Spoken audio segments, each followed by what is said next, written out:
Ce jeudi 30 décembre 2021 au CELAB, l'Institut de pédagogie appliquée, IPEA en sigle, a tenu un atelier de formation à l'endroit des formateurs, des futurs formateurs. Le thème du jour était intitulé « Domaine de l'enseignement ».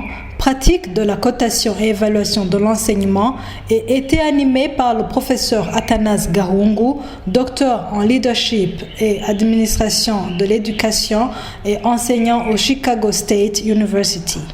Dans son mot d'ouverture, le directeur de la recherche et de l'innovation, qui avait représenté le recteur empêché, a souligné l'importance de l'atelier dans le cadre de la mise en œuvre des EDD et dans l'accomplissement de la mission de l'Université du Burundi. Cet atelier vient répondre à l'ODD 4, qui est donc l'éducation de qualité, et s'inscrit dans le cadre du renforcement des capacités des enseignants de l'Institut pédagogique appliqué IPEA, mais aussi de ses partenaires ici présents. Ici, on fait allusion, par exemple, aux enseignants de l'ENS qui, en fait, avec l'IPEA, ont la même mission d'enseigner, surtout de former des formateurs.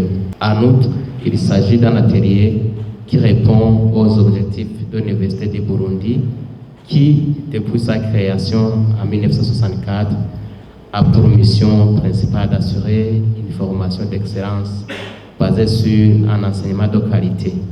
Qui est le professeur Athanase Garungu et d'où lui est née l'idée et l'envie de partager ses connaissances avec les enseignants de l'IPEA? J'ai fait l'Université du Burundi un bon bout de temps. Et après l'Université du Burundi, j'ai été formé aux États-Unis, Northern Arizona University. Mais comme j'étais au Burundi, j'ai été professeur à l'école secondaire. J'ai aussi travaillé à temps partiel à l'IP du moment, Institut pédagogique, section anglais Kirundi, où j'étais encadreur des étudiants qui faisaient le stage pédagogique. En même temps, je travaillais à temps plein. Je travaillais au BPS, Bureau d'études et des programmes de l'enseignement secondaire, section anglais. Je cotais, j'allais voir les enseignants dans les écoles et on les cotait. Après cela, j'ai été directeur adjoint du Bureau d'études et de l'enseignement technique. Et je faisais la même chose. Et j'ai aussi été directeur de cabinet dans un des ministères.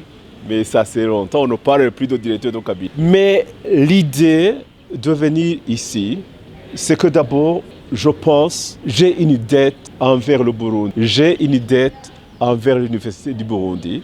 Et c'est dans ce cadre-là que je suis venu.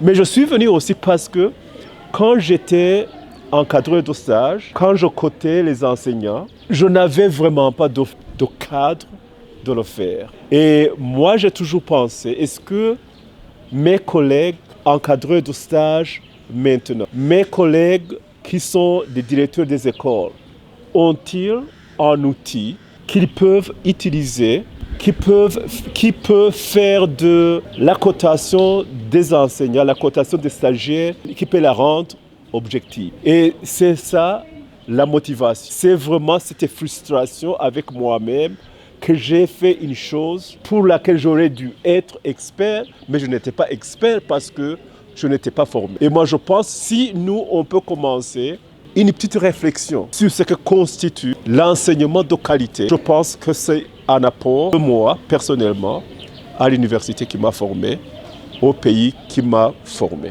Dans son exposé, le conférencier a présenté le cadre d'enseignement développé par Charlotte Danielson. Le cadre que j'ai présenté a été conçu et développé par un expert dont le nom c'est Charlotte Danielson. Pour elle, elle a pensé que l'enseignement de qualité devrait être dans 4 domaines. Le premier domaine, c'est la préparation et le planning. Est-ce qu'un enseignant maîtrise-t-il la matière qu'il enseigne ou qu'elle enseigne? Maîtrise-t-il la pédagogie? Est-elle au niveau de pouvoir enseigner? Le deuxième, c'est la connaissance de l'environnement dans lequel les étudiants étudient. C'est savoir, est-ce que vous connaissez par exemple les étudiants qui sont faibles, les étudiants qui sont avancés? Est-ce que vous savez avoir de bons rapports avec les enfants? En latin, on dit un étudiant, il travaille dans la place des parents, la thèse in loco parentis. Est-ce que vraiment, quand vous êtes un parent des enfants, savez-vous leurs besoins? Parce que pour bien enseigner, vous devez absolument savoir leurs besoins. Le troisième domaine, c'est l'instruction elle-même. Comment vous transmettez la matière? Comment vous savez juger que la matière a été bien apprise? Et le quatrième, c'est professional responsibility. Comme profession, nous les enseignants, nous avons des droits, nous avons des responsabilités. Il y a des choses que nous devons faire. Nous devons être dans des communautés de professionnels. Nous devons avoir accès, nous devons pouvoir nous développer nous-mêmes. Nous commençons à un certain point, nous permettre d'atteindre un point où nous n'étions pas quand nous avons commencé d'enseigner. Le doyen de l'IPEA est revenu sur les bénéfices de la formation.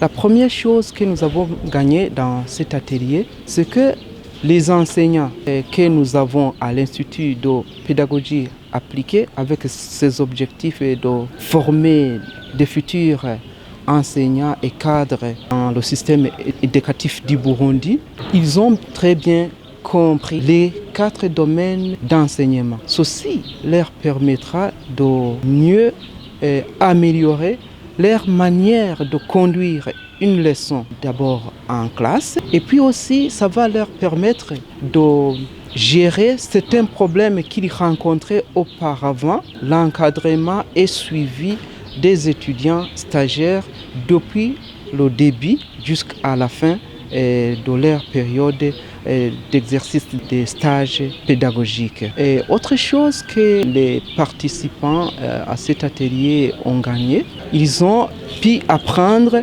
les techniques utilisées par les autres experts dans leurs pratiques de cotation. Et avec ces pratiques qu'on utilise ailleurs, ils ont arrivé à comparer avec les grilles que nous utilisons pour le moment et ils ont par là élaboré des recommandations après avoir analysé ce qui se pratique ici chez nous et se pratique ailleurs dans les autres institutions. Au terme de l'atelier, des recommandations ont été formulées à l'endroit des décideurs du domaine de l'enseignement d'une part et aux enseignants d'autre part. Comme recommandations qui avaient été formulées, premièrement, après avoir échangé et discuté, ils ont formulé la première recommandation comme quoi il faut suivre régulièrement les étudiants stagiaires, élaborer des échanges depuis le début jusqu'à la fin, à chacune des étapes poursuivies par un stagiaire, depuis la conception et l'élaboration de ces leçons, de la préparation matérielle didactique que le stagiaire va avoir utilisé, que l'encadreur poursuit étape par étape et essaie d'encadrer, donner des conseils à chaque point où il trouve que le stagiaire n'est pas beaucoup plus performant pour le permettre à bien améliorer sa manière dont il va prester les leçons. Et la deuxième recommandation était liée avec la grille d'observation des leçons que nous utilisons pour le moment à l'Institut de pédagogie appliquée.